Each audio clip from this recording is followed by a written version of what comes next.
on Joe Rogan June last year, and really wild podcast. I was on. You talk. I'm rewinding. And that's why I had.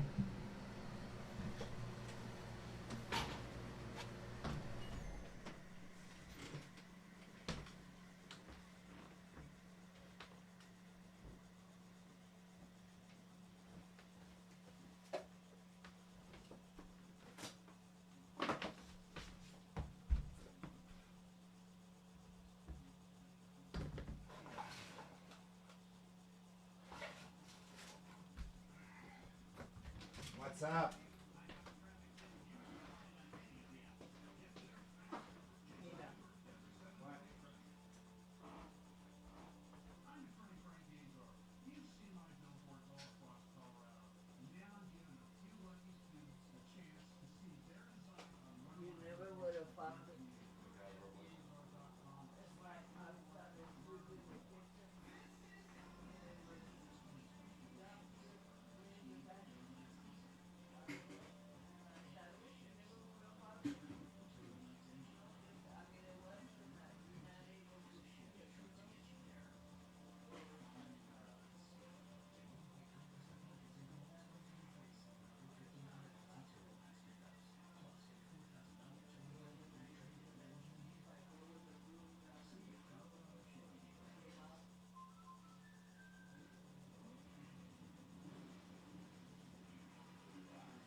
What? I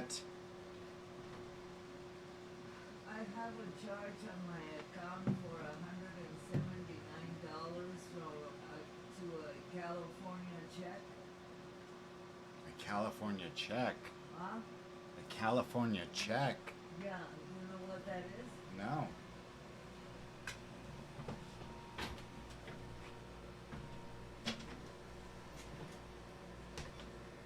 When was it made?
You know what? With him saying that, it is so, so true. They find in their society, not, excuse me, society is the wrong word. They find within their own group that they're just being love bombed every which way.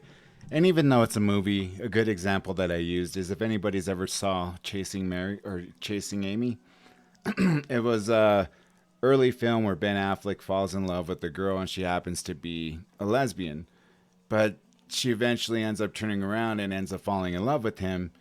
And her girlfriends are all like doing something like because they're both comic book writers. So they're doing something for their book or something, some organization. And she starts using pronouns like, oh, you know, they make me so happy. Well, you know, what does she do? Oh, well, they just do this, do that. One of them picks up on it and is like, you know, what's with all the pronouns? And then she finally says, well, you know, it's a guy. And the girl's like, well, looks like another one bit the dust. And it's a great prime example of how he's talking about when you're in that culture. Mind you, I've never been, but I've heard a lot of other transgender people talk that when they're in that culture, they just get love bombed the shit out of them. Almost the same thing like what Scientology does for celebrities. Like they just show them. I mean, they have their own celebrity center. A lot of people know that. They're all treated differently than the rest of the, I guess you would call them permissioners or followers. I don't know. They get treated way more differently than they do. And so they're like on the hierarchy. They would be the equivalent of, you know, Greek mythology's Elysium. That's where they are. While the rest of them are, you know, they didn't accomplish anything great in their life. They didn't do anything terrible in their life. They're just there. And so the moment one of them steps out of line and says, you know what, this isn't me, like that beautiful actress Chloe something Mortz, who she said her mom and dad more or less pushed it on her because that was the wave of Hollywood at the time. And now she says, you know, I'll never be able to breastfeed my own children because she had breast augmentation. You know, he had breast augmentation to have breasts. He doesn't really have to worry about that. But what he hates, and you guys have probably caught on to this, is how drag queens sexualize this so much. And there's children there that are watching this shit and think, oh, you know what? Maybe I am, look at all the like, I always liken people, and we are. We're like a bunch of fucking mosquitoes and moths. Why do you think New York's all lit up with all these beautiful lights that we're so attracted to? Why do you think Las Vegas is so lit up? I don't know if you guys ever been to old Las Vegas, like near the Fremont, where they have, you know, the dome and everything. They put on nightly shows, like with jets and all this shit flying by. And, you know, it's real cool. But as humans, we're attracted to the same fucking thing insects are. We're just all enamored with this light where we're just like, this is so cool. You know what, like, this is awesome. So it's like we can't even think for ourselves because the minute one person likes something, we have to jump on board. But when a person is against that, then it's, oh, you're a phobic, you're, you know, a hater, you don't like these people, you don't like that people. No, that's not the case. I hate everyone is what I would normally say, but I don't hate everyone, but just in a sarcastic way. I'll leave you with this. A great example is Matt Walsh. He is the exact opposite of a Ben Shapiro. Now, if you ever heard Matt Walsh talk, he came out with the documentary. Mind you, he's married, has 2 children, successful book, you know, author. I don't know if he's teach college courses, but he goes around to different college campuses. On this college campus tour, he was at New Mexico. One side of it were, so to his right were the crowd that are against transgender people, women who are born women, who are physiologically women, women who could give birth. On his left are the transgender people, men who justify their reason for being transitioned to a woman. Each and every single one of them all says, you know, oh, everybody was so in support with me. For me, there's one. Everybody just thinks I'm such a better person for this, and you know, it's constantly giving me, you know, feedback on what a brave decision I made. There's 2. This goes on and on about the love bombing of how special and wonderful there are. So up gets, and I could have swore it was a woman, but the more and more like I listened to them talk, I was like, okay, you know, that's a man.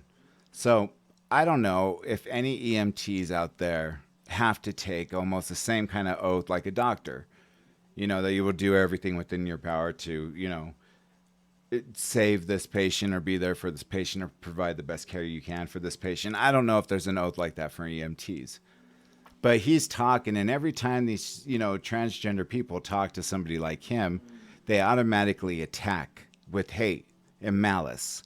So all their love and bullshit goes out the window because it's all hatred, trying to stump them or, you know, trip them up on a topic that this dude has obviously studied. And he came back with one of the best arguments I have ever heard. When the EMT person gets up there, it's a she. And I'm sorry if I say he. I know a lot of people get pissed off about that, but you know what? To me, it's a he. If it was born, you know, a boy, a man, and just like, you know, Chris Beck here says it, you know, if you're born a man, you can never, ever be a woman. And watch that series, that documentary series by Matt Walsh. A woman who became a man, she's gone through 6 or 7 seizures because of the hormones. She has had now lifelong problems that she'll never be able to get rid of. But to the conversation, this person's like all hating on everything Matt Walsh has to say.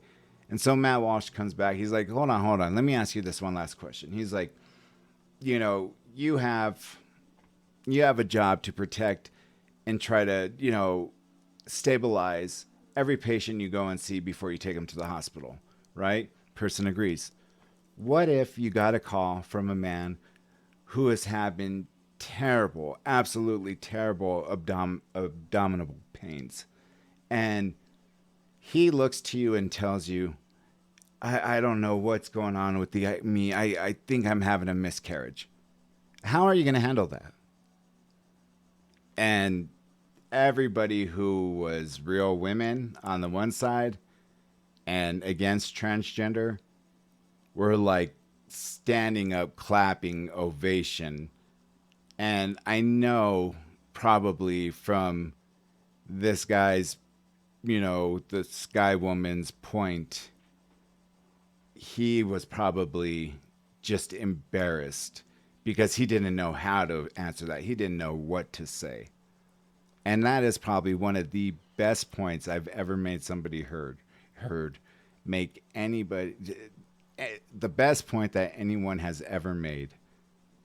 Because are you going to sit there as a transgender person, say, okay, let me treat you for a miscarriage, very well knowing that this person can't get pregnant?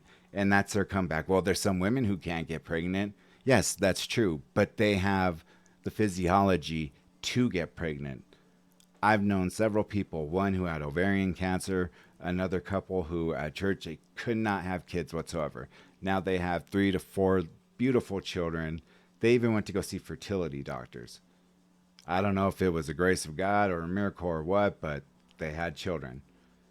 You know, the same thing goes with other women who, the other person who had ovarian cancer, they told her she'll never be able to have children. She has 2 beautiful children. So if they have the physiology makeup to create life, then a man never will, no matter how much. And that's, I'm not trying to piss off anybody, but that's from his point of view, and he should elaborate on it a little bit more.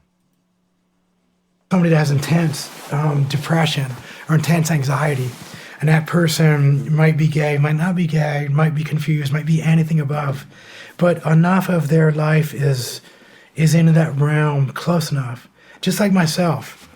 Like some of the first times I ever got dressed up, I had people saying, "Oh my God, you're so beautiful." But I was like, it was madness to say that was beauty. It's madness to say on top of that building, that weird sculpture, that gold thing, on top of that courthouse with the stuff. Anybody that calls that thing beautiful is just, it's not. Where would this, you know? When did this start? The dressing up? Well, it would have started sometime in like 7th grade, 8th grade, somewhere That young? Like, yeah, it was always, I say it was grade school, but when I really start thinking about it, I think I said a few times, I was like, and it's confusing because it was one time maybe that young, because I had an older sister, and then I had my younger sister, and then just kids playing. You're gonna put on your sister's Easter bonnet, and we're gonna do, kids. So there were a few times there that I did a kid thing, but it had nothing to do with sexuality, had nothing to do with dressing up, had nothing to do with transgender. It was just kids being kids. But that was always a memory. And then I always had that jealousy of my sister. And so when I was in 8th grade, I'm trying to remember like the exact time. It was in Lynchburg, Virginia, when I was at Lynchburg Christian Academy with Jerry Falwell. I went to school with Jerry Falwell Jr. Jonathan is his real name. I went to school with him. During that time period is when it probably really happened, because then I was more isolated. I was more into that religious thing and sexuality. If you crush sexuality, then you're crushing a part of humanity. We are sexual beings. And so a problem that a lot of religions do is they crush sexuality down to a point when they cause problems. And it happens. And I think that's part of what happened to me was within a religious institution where sexuality was forbidden. It was like, you don't even say the word. And that's why my parents were treating it. That's what was my home life. That's why I never saw my parents ever do anything affectionate. Like I said, I think I saw my parents hold hands one time in my entire life. So they showed some affection to each other. It was an indoctrination for generations. I think it was, yeah. It was, and then it finally dropped the hammer on me, that all of it coalesced, it all came together, and it just dumped on me. And it was because of the abuse. It was because of some other things were happening. It was because of the older sister and an older brother and me. And then I was everything went downhill on top of me, And they'll say, yeah, if you talk to any of my brothers and sisters, say, yeah, Chris got it the worst. And even in buds, I probably got it the worst because I was outspoken when I was in FNG in my first platoon. Fucking you guy. There was only 2 people that got hazed overseas. We were deployed in Thailand, and this is why I never went to Dam Neck. After my 2nd platoon, I tried out. A 3rd platoon, I tried out. I never went to Dam Neck because I beat somebody up that was at Dam Neck before me. Because they were hazing me in Thailand. And a dude was just messing with me, Bucky, and he was just in my face. It was getting too much, and I was angry. And I'm pretty strong, and I have like that farmer strength because I can throw those 80-pound hay bales, up on the hay wagons, and I have farmer strength. And so I don't look like I'm very big, but I have some farmer strength. And so he was doing that to me, and I was in Thailand, and we were on this boat ramp down into where we were getting ready to launch off, and on a cement boat ramp. And he's sitting there giving me crap and doing that. And he was on the low side of the boat ramp, so he was downhill from me a little bit. So I grabbed him like that. I lifted him off the ground, and I threw him. And because he was on the boat ramp like that, and he went down the boat ramp up in the air, and they said that he took his first free fall parachute with no parachute. The guy was in the air, and it hurt him bad. And so I tried out for Dam Neck, and I was a top charger, I was good. And did everything. It was all right in front of the Master Chief's board when I asked us all the questions. And it was fine. And I was like, I want to go to Gray Team because I live on a sailboat. I lived on a sailboat for like 6 years. I used to swim out to my boat. I'd take all my clothes off and put them in a plastic bag and swim out to my boat. So I was really into the nautical stuff. And I was working on my 12-pack, and I was working on my 100-ton maritime license. So I was doing a lot of stuff that would have been perfect for Gray, And those guys said the same thing. They're like, yeah, you have, yeah, cool. But then if you Gray's get the mobility unit. one dude, one guy can say no at the team. They have all the pictures up of whoever tries out. And if you get one mark across your photo, you won't go, ever. So, and I was just like, dude, I was that person that I got hazed overseas. Why? Because some of those older guys that had a couple of platoons under their belt or whatever, it was like, if they were doing stuff that was dumb, or it was like, I was the one that was like, even though I'm a new guy, I was older because I already went through all the college and I did all this other stuff. And I went to VMI and I was in Ranger Platoon, and I knew the Ranger handbook better than any SEAL I probably know, except Nick because he went to Ranger School. But I did all the recondo stuff. It was just terrible. So it felt almost just like it was my place. I'm just going to keep getting beat on, And it just, what? Why? So is that an institutional problem? Is that my ancestors and all of that old, passed on hereditary of this grief, of this, and there's a word for it, and I can't think of the word. It's a passed down mental health stuff and all this anxiety and all this other stuff. It's generational trauma. Yeah. That's the word for it. If you look up generational trauma, it's real. We hold on to all that in us. And so I feel like I probably had all the generational trauma from my entire family going back, however it seems like it all dumped on me. Do you think that can be broken? Oh yeah, I broke it. Yeah. I mean, I'm continuing to try to break it, but I make mistakes sometimes with my fiance and her son. Not huge, but I do sometimes make those same mistakes that my dad was doing to me. And then I get corrected pretty quick because my fiance is awesome. But it's one of the things, and sometimes it's really hard to break those things, and you have to keep working on it. It's a constant struggle. So I think all of that in about 8th grade was when that first started happening. And that's because puberty, 9th grade, it was in that time frame, Hormones 8th or are 9th or coming whatever. in. Yeah, it started happening. I started getting puberty. So I had some wet dreams, I didn't even know what that was. I was like, what the heck? And I was like, that's how bad I was. That's how naive and how terrible it was, how I got raised. You can't raise a kid totally in the dark like that and totally isolated. What's going to happen? Yeah. And this is what happened. And so I found that, and because I had no girlfriends in high school, but I liked a bunch of girls. And I found out later in life that some of them liked me too, but I was too afraid to even ask them out. So I never did anything, And that's what happened to me. And so as I was getting dressed, and then I started figuring it out, and then I started being aroused when I was dressed, because there was nothing else. There's no porn anywhere in the house for sure. But the porn problem is even worse than what I was doing, I think. And that should be a conversation. That I think porn is one of the reasons why we are where we are right now.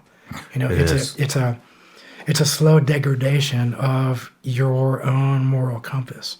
Inside of you, everyone that does it, if you're constantly on porn and you keep looking at it, you're degrading yourself every time you do it, and you're making it worse and worse, and you're pushing yourself further and further back.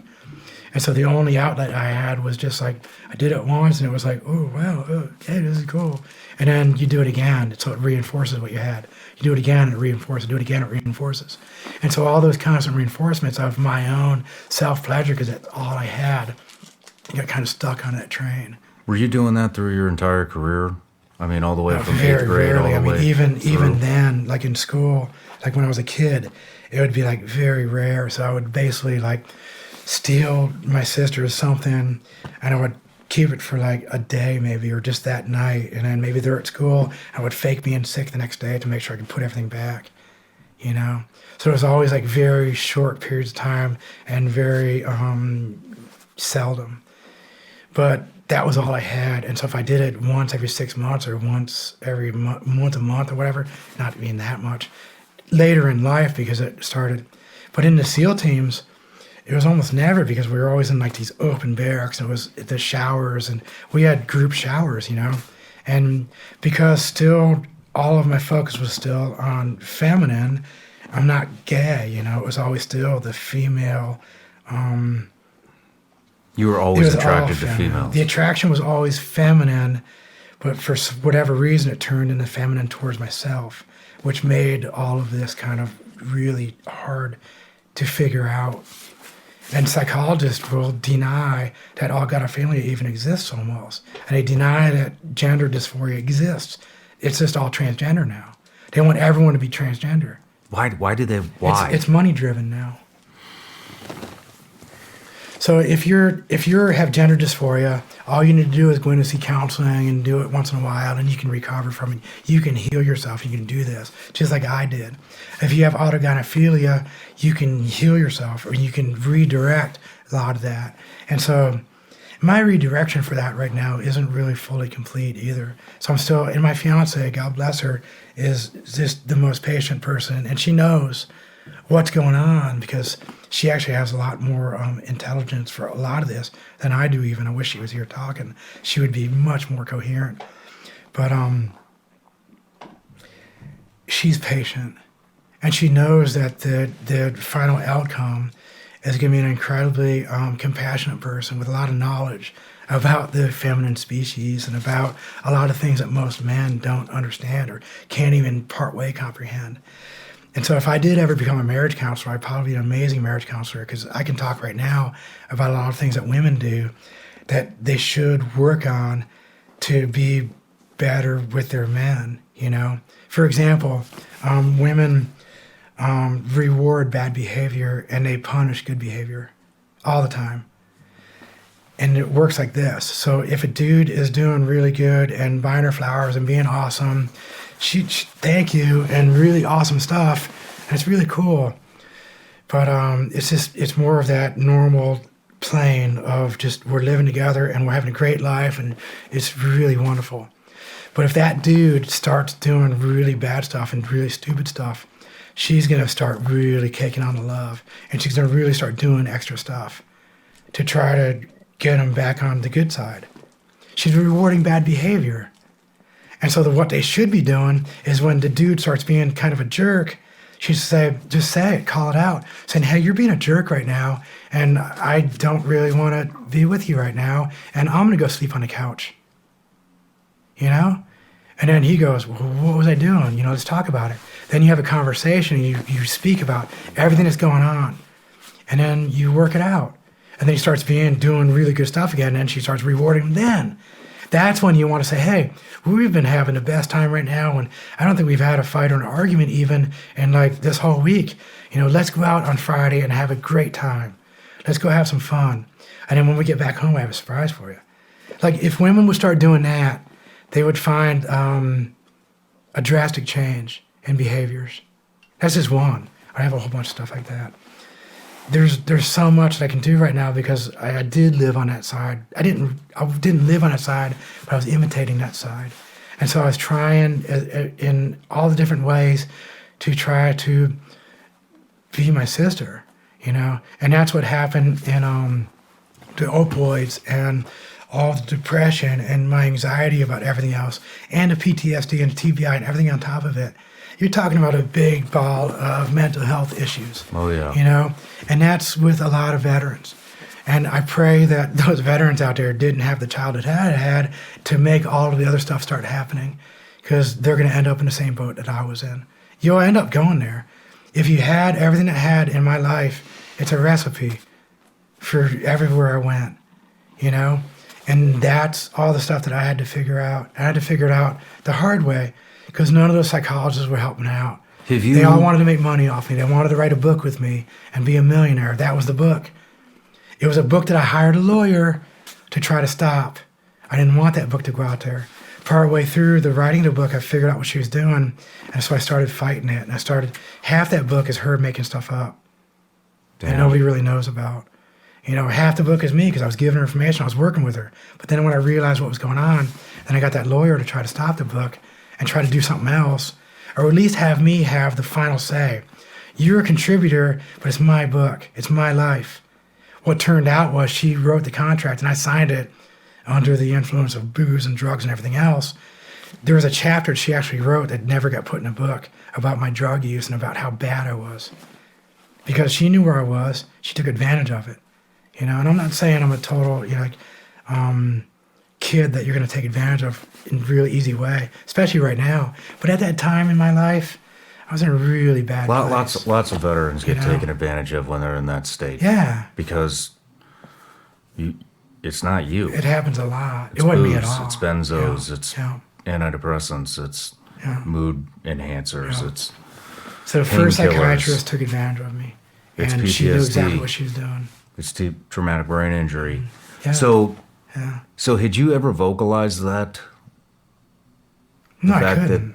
I didn't know. That all was the this first time you vocalized it after you retired to somebody? stuff. Oh, like a yeah. Oh, psychologist? yeah. Oh, so what happened was I was at this huge meeting, and it was kind of in one of the areas where the Pentagon works in Crystal City. Like, we have skiffs all over the place. So we're in this place. I'm giving this big brief, and I'm sitting up there with who's the guy that wrote Accidental Gorilla? Really good dude, famous dude. He gave a talk on Accidental Gorilla, and then we had one of the SES-4s or 5. He was way up high, like big, and he was giving a talk. And then he had me giving a talk. So 3 of us were up there talking to this whole audience. And so at the time, it was like 2012, and I was talking about 3D printing. And I was talking about the failure of the FBI and a failure of ATF and a failure of everybody, because you guys are missing a point. You guys are doing all these laws and guns and all this other stuff. And I said, in about 10 years, I'll be 3D printing a gun in my basement. I said that in 2012. Jeez. 13, somewhere right in there. For that, no, it was the end of 13. Because it was just before I came out. So it would have been sometime in that time period. So I'd have to really think about it. I could probably give you the exact time. But, and I told him a lot of other stuff. And I said, this is the future. And I said, if you guys aren't starting to look at where the future is going and what we're doing with technology, and you're starting to do it right now, then you guys are going to miss the boat. And I gave him a lot of things like the 3D printed gun. And I was talking to him about 3D printing pharmaceuticals and about this. And I said, I could do all that stuff into my basement. And I said, pretty soon. I said, I've already 3D printed and I'm doing all this other stuff. And so this stuff, it's not rocket science. You know, if I can 3D print, I can load up all these tubes with these different things. You know, I can load them up with pharmaceutical, grade this, and I can do them down in the micro stuff. You know, because we were already doing some super micro stuff that I could talk to you about. That's like, if you take the battery out of your phone, I can still listen to you. In the old days when you took the batteries out, you take the batteries out and think you're good, and you go in there and skiff, and you can talk about whatever you want. Oh, I could still listen to you. Yeah. We were doing stuff that you could never find what we were doing, ever, and you never will. And it's in every piece of equipment right now, in every chip right now, there's stuff. And where are we buying all the chips from? China. Taiwan. Yeah. So, and I was talking about all this stuff back in like 12, 13 time period. So I was with my buddy, and he's a D-boy from Bragg, a really good dude. He passed away a little while ago. But one of my best friends, and Dave, Hugh was awesome. And he was one of my mentors. And I was kind of one of his mentors sometimes too, because we were just, it was simpatico, and we would help each other out and really do stuff. It was the best, like, tech team. And it was me and him, and it was about 5 other people on our tech team. And he gave us, that little group, this carnivore group, if you give our carnivore group any problem in the world, we'll solve it. Steve Vogel is one of those guys, and there's a bunch of other guys. But he saw the psychiatrist, and he knew this person was a PTSD military expert in PTSD, this psychiatrist. That's what she does. And he talked to her and says, hey, my buddy there, Chris, he's been going through a lot, and I'm afraid for his life. And he started going into some of the stuff about what me and him talked to about slightly, just soft, He never knew about the other stuff. And so the psychologist started talking to me, and I was like, yeah. I said, I have a lot of stuff going on. And I said, I definitely have some PTSD, and I have this, and I have that. I said, but there's this too. And I showed her a picture of me dressed up. And she was like, hey, let's meet tomorrow and talk about this more, and let's do that. And then the next day is when she starts saying, we could write a book, and we could be millionaires. And that was pretty much it. Are you serious? Yeah. Just one conversation. Yeah. Well, it was the next day. So that night during that thing, Yeah. It was a huge event. I had people all over me because I got, like, as soon as I give one of those talks, and they realized that I could fix their stuff, or I talked about something, they say, that was really interesting. Let's talk about that more. Like the Iron Man stuff and the nuclear batteries and a lot of other stuff that I was working on, It was fission, which was the problem. But we're doing other stuff now, so we fixed it, so it's not a big deal. But when they realize that I work on all this stuff, they want to talk to me, and they want to say, and set up further meetings and figure some stuff out. And then even bring me in and say, hey, just want you to consult. So at that time, I was doing consulting $500 an hour. If you bring me in for a couple of hours, it was $1,000 for me. 2 hours is $1,000 for me. In those days, if I was doing any consulting for any of those other groups. And it all fell apart at that point, because then I showed her that, and then she started talking to me and started doing all the other stuff. And then I was like, I don't care. I said, I'm probably gonna be dead soon. The way I was living and everything was going was I was very short-lived. So at the time I was in a motorcycle club, and my hair was on fire, riding across bridges, standing on my seat at 100 miles an hour, Jesus Christ. across Coronado Bridge. They clocked me at 140 on my seat. It's just that's the kind of stuff I 140? was doing. So. Well, they said they lost track because they said it was way over 120. They said they'd lost. They said, I don't know how fast you were going, but it was definitely in a pretty high range, I have another motorcycle right now that I could beat that. So was this what was she, a I didn't think I was psychologist or gonna a ask for it longer. psychiatrist? I don't know. I don't even care. doesn't matter. They're both the same. One can prescribe medications, one can't. So was she Yeah.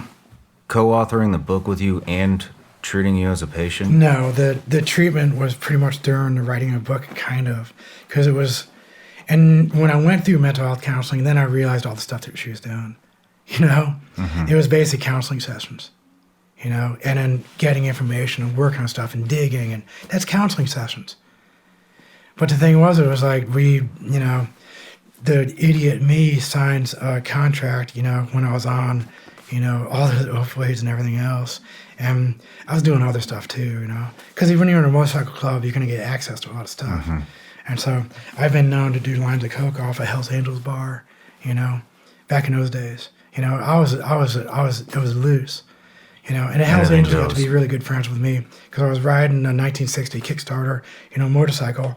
And one time I was riding and I crashed when I was riding with those guys. And it was me and the president of HAs, Pete, Dago Pete. And we were in front of a pack of about 300 motorcycles. And then he started racing. And he started really going. And we were leaving the pack. And I was riding on a motorcycle that I built. And it had kind of wide tires. It was an FXR frame, which is a really good bike. But I just couldn't do what he was doing. And so I eventually was way over in a turn, and I was like, my floorboards were scraping so bad. I was throwing sparks everywhere. I was almost at the point where it was like a race bike, like with the knee touching. And that was on a Harley. And the reflectors in California, they're above ground. They're above the asphalt. So they're up in the air. They just stick them on with glue, And then, so when I was sliding across, I hit that reflector, my back tire comes off the ground just enough to, and threw me high side. And so I high sided in a turn. And broke my foot, dislocated my shoulder, and messed my back up a little bit, but I was sliding on top of the motorcycle, and I was able to roll off it, and I didn't get hurt real bad. And so the rest of the pack finally catches up to us, and I'm sitting there against a tree, and a bunch of guys are wrenching on the bike, and they rehook a few things up to get it so I could ride it again. And so the P comes over, and he kicks me in the foot, the broken foot, and he says, hey, let's go. I was like, all right, your bike's running. So I get over there, and I'm getting up like this. And got him. I was like, I'm like, because my arm was dislocated, but I didn't know it was. And so we get back to the bar, and they say, hey, let's ride through the bar. So I might be one of the only non-Hells Angels that ever rode through the bar. But so we go to the back door, and we ride through the bar, and everybody's like hitting us on the back, and I'm burning out and stuff. I ride off, and I jump off the curb and park the bike. And then I get off the bike, and I'm hurting bad, man. My shoulder's down to like here. And so it's messed up bad. So I walk into the bar, and I got my hand tucked in my thing like that. And a New York HA guy, Hammer. And this dude is an old Vietnam guy, and he's about 6'4", just a huge guy. He probably weighs 300, and he can bench press a car. The guy's a big dude. And he was like, hey, caveman, what are you doing, man? What's wrong with your arm? And I was like, I don't know, man. I was like, back when I wiped out, I think I hurt my shoulder. He said, take your cut off, and let me see what's going on. And because he was a corpsman too, which was awesome. So he says, dude, your arm is dislocated. And he was like, you just rode another 30 miles with a dislocated arm. And I was like, well, or 20 miles, or however far it was. I could probably figure it out. Because I know where I wrecked. It was up in the mountains, up past northern San Diego, way up in the mountains, where all the race bikes go. That's what we were doing. And then he put me on the pool table, wiped all the balls off, and people got mad, but he was like, and everybody's like, so he put me on a pool table and relocated my arm, and I was like, hey, somebody get me I asked for Jack Daniels. I said, hey, let me have some Jack Daniels, man, I got it. And so one of the people got back on the bar, and he got me some Jack Daniels, and I was chugging Jack. And then I'm good. I'm like, dude, And then he gave me a poster. He signed it. And he wrote on there, Chris, you're a hell of a man. You're a friend to the end. Pete, Dago, HAMC. And that's like the life I was living. And so I figured I was dead. And so when this person started doing it, I was like, yeah, whatever. I was living so far on the edge that I would be dead almost every day back then. Because I was riding so hard and living so hard. I'm swimming out to my sailboat or whatever I was doing back in those days too. So it was a crazy life. Damn. So I was pretty far out. Yeah. Sounds like And she was counseling me. She says she wasn't, but she was.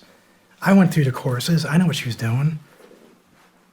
But, I mean, at this point, I don't care. But I want everybody to know out there that I fought with a lawyer against that book. I didn't want that book published.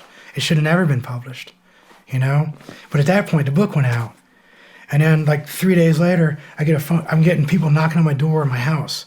After that book came out, people are knocking on my door in my house and asking to do interviews. Like, news trucks were in front of my house, you know? Because as soon as SEAL Team 6, transgender, the whole world was like, ah. And then all the people that support that whole narrative just saw their first champion.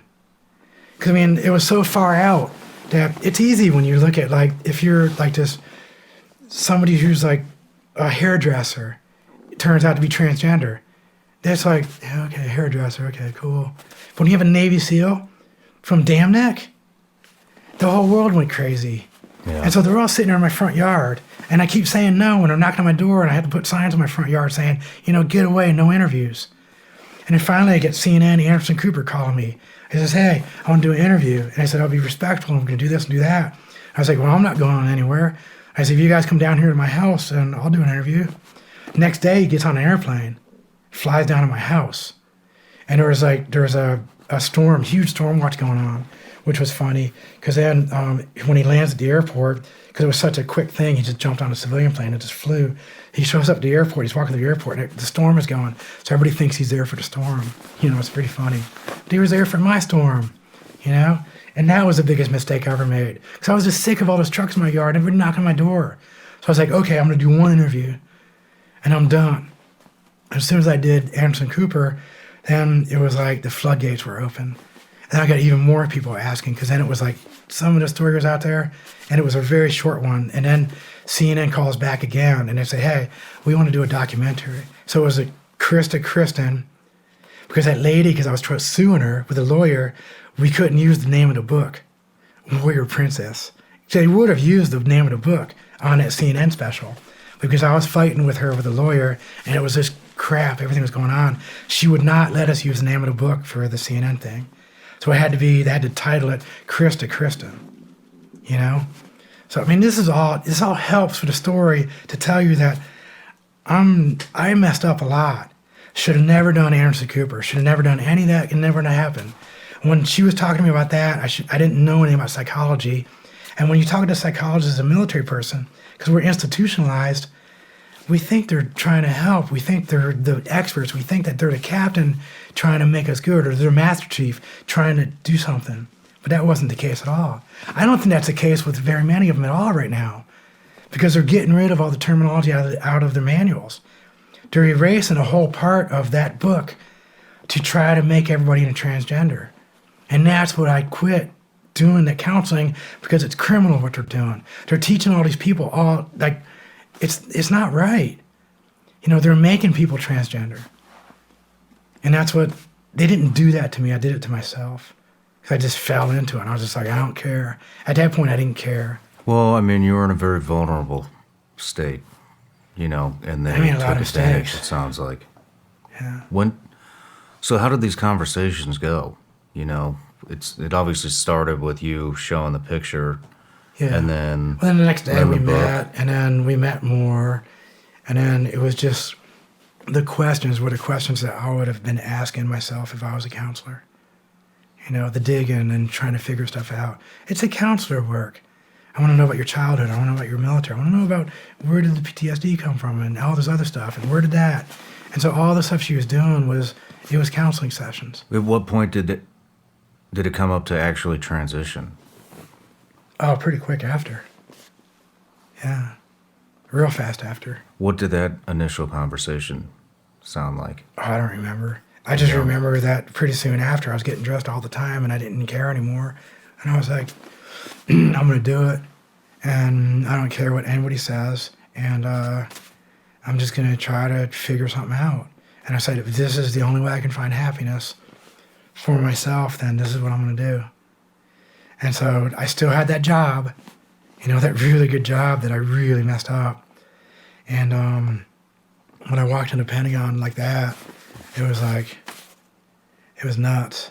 And then they can't fire you for it, but they sure can stop calling you on the phone. They sure can stop sending emails. They sure can make it really difficult. And it wasn't all on purpose. Because at that time, man, I was a mess. And so I would have done the same thing to me. You know, I deserved it. You know, and I didn't deserve that job.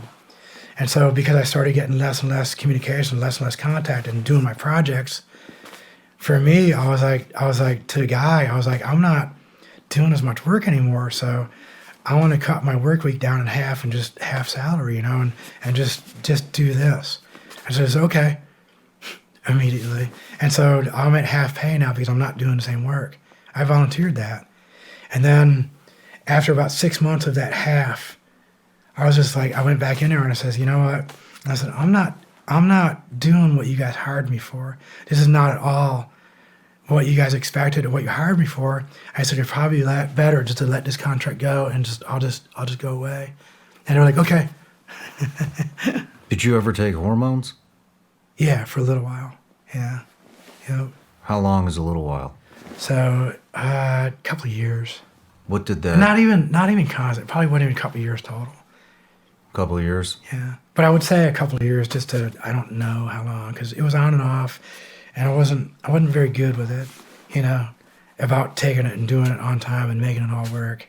And it was patches that you had to put on, and then some pills, and I don't think my heart was in it, like fully, and that's probably why I didn't really chase it. I mean, And I don't know why. I was looking back, and I was like, I don't know why I was so like, I was never really part of that community either because they even knew it. That whole transgender community never accepted me, really. You know, I was always like kind of on the outside. And I was never invited to their parties or their stuff. And they have this whole list of people who are like the influential transgender people, it's called. And it's supposed to be this list of all the, you know. And it was like everything that I did in that CNN stuff and in that movie and all the other stuff that I was doing, I was trying to help people. It's like I was clearly like one of those people that I would have had on that list, but they boycotted me because they all hated me. I think a lot of them knew that I just wasn't really like them. You know, inside they all kind of had this suspicion. You know, what but I was faking it good. What was the hormone treatment like? I mean, did that alter your mental state? Oh yeah. I would think it would. I mean, It does. It's basically a blocker of testosterone. Then they add synthetic estrogen, and that's what they do. And then for the kids, when they start talking about hormone blockers, what they're doing is they're blocking all of it. You know, they're doing like a really big one, and that's going to be the same. The hormone blockers they're giving kids right now is the same pharmaceutical, same drug that they give to prisoners, to pedophiles when they want to chemically castrate. If you want to chemically castrate a prisoner who's a pedo, they can't do that anymore because it's inhumane. I think it'd be the best thing for them. But it's the same drug they're giving kids. That's criminal. That's what they're doing. And every kid they start doing that to is money in their pocket. I mean, they're doing it right here in Nashville. It's a whole bunch of Vanderbilt money. University. Vanderbilt University Yep, it's criminal. is doing it. Is criminal. Now, some of those kids will turn out to be transgender. Some of those kids will turn out to have gender dysphoria. Some of those kids will turn out to have autogynephilia. And so if you take, let's say, 100 of those kids, you know, if 50 of those kids are transgender, the other 50, they're hurting. And they're not talking about that. I know. You know? I know. And that's what I think that where their biggest mistake is right now, is even with those drag queens and even with all this push they're doing on these kids. It's like, well, if they're transgender, we just want them to be happy. I says, yeah, but what if they're not transgender? What if they're only transgender because they're going to school and when they sit in their classroom with their teachers, all they're seeing is rainbow flags and all they're hearing about is gender stuff and all they're getting fed is that. And then as soon as they show up and they say anything even closely resembling being transgender, they get love bombed by the teacher and by a whole bunch of the other students. And because they're just a really lonely, depressed kid or whatever's going on, or let's just say it's a little girl. Let's say she wears glasses. That she has red hair. And she's a little awkward because all girls are awkward at that age, you know? They're growing and they're going through puberty and stuff is going on, you know? And I can tell you that almost every female I talk to, they will say that when they were growing up, you know, they hated their body and they had this and they have all this. Girls have the hardest time. And especially nowadays because of the Kardashians and all of their crap, you know? We're making these girls hate their own bodies. And so what do? And especially for that little girl who's having a really hard time, and she sees all those boys over there, and she sees what's going on. She just goes, well, I'd rather be a boy. You know, they're having a way better time. If I'm a boy, everybody's going to like me. And as soon as she does it a little bit, she starts being a tomboy, they push her into transgender. And then next thing you know, she's on hormone blockers. And next thing you know, she's a double mastectomy. No. Just like Chloe Cole, at 15 years old. She had a double mastectomy. She was a tomboy. And now she's like 19 or 20. And she's talking to people and she's saying how big of a mistake it was. And she's saying how she got love bombed, how it all happened to her and what happened to her. And now she's a woman, a young woman with a double mastectomy. And she has the deepest voice because she was on testosterone for a long time. And she has a lot of other issues going on. Because you're going through puberty and you're getting chemically castrated. And then you start taking any hormones and all that. And you're going through puberty. That's the introduction of all these chemicals to your body. You know? Because your body is already in this huge struggle, and that's why puberty is so hard. And you're adding all this other stuff on top of it. Doctors have no idea what they're doing. Yeah. The data they're using to give these puberty blockers out is a prison data from all those pedos. That's what they're using? Yeah. They're using data for being transgender, for all this stuff is by that dude. What's his name? Freaking, he was a pedo and he was experimenting on little kids. He was experimenting Alfred Kinsey. The Alfred Kinsey experiment that he did on kids, he was masturbating off a 4-year-old kid. I think it's in table 70 or 71. Look it up. Alfred Kinsey, table 70 or 71, whatever it is. He masturbated a 4-year-old kid in a day, and the kid was masturbated 26 times, and he ejaculated like half of them. That's what they're using for their data, is this Alfred Kinsey guy. And it's clearly bad data. It's clearly data that was manipulated. What? You know? And that's why they say that children are sexual at birth. And that's why they say that a baby is sexual. Because they were also doing it to babies. Jesus. They made it happen. I mean, everybody, it's like, it makes me hurt so bad for all these kids and all the stuff that's going on. If you take that 100 kids who they're making transgender, I guarantee you at least 50 of them are not. Well, I don't guarantee you, but I will tell you what, because of my experience and what I know is happening and how hard the push is and how effective love bombing is to somebody who's depressed and somebody who really hates himself. If you really hate yourself and you really, all that's going on, and you get love bombed because you're wearing a dress, you're going to wear a dress. We'll go ahead and stop right there for the evening.